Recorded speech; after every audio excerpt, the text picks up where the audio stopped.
இறந்தவர்களின் உடலை கங்கையில் சேர்க்கும் வழக்கம் தெரியுமா உங்களுக்கு? வாஹீகன் என்பவன் மிருகங்களை வேட்டையாடுவதும் தன்னைச் சுற்றி உள்ளவருக்கு பலவிதங்களில் தொல்லை தருவதும் அவனது பொழுதுபோக்காக இருந்தது. எவ்வித புண்ணியமும் செய்யாமல் இறந்தும் போய்விட்டான். அவன் இறந்த பிறகு யமதூதர்கள் சித்திரகுப்தனிடம் அவனை அழைத்துச் சென்றனர். சித்திரகுப்தன் இவன் செய்த பாவங்களுக்கு அனைத்து நரகங்களிலும் பலகாலம் தண்டனை அனுபவிக்க வேண்டும் என்றார். அப்பொழுது தேவலோகத்திலிருந்து புஷ்பக விமானம் ஒன்று தேவதைகள் சூழ வந்தது. அதைக் கண்ட சித்திரகுப்தன், நீங்கள் இங்கே வந்த காரணம் என்ன என்று கேட்டார். அதற்கு தேவலோக கன்னிகள், நாங்கள் வாஹிகனை தேவலோகம் அழைத்துச் செல்ல வந்துள்ளோம் என்றனர். உடனே சித்திரகுப்தன், எவ்வித புண்ணியமும் செய்யாதபோது இவன் எப்படி தேவலோகத்தில் வசிக்க முடியும் என்று கேட்டார்.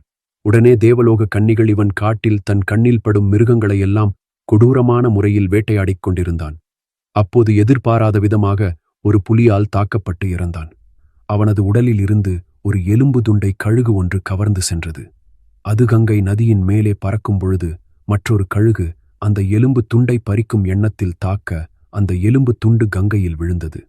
அவனது எலும்பு துண்டு கங்கையில் இருக்கும் வரை அவனுக்கு பாவங்கள் சேராது.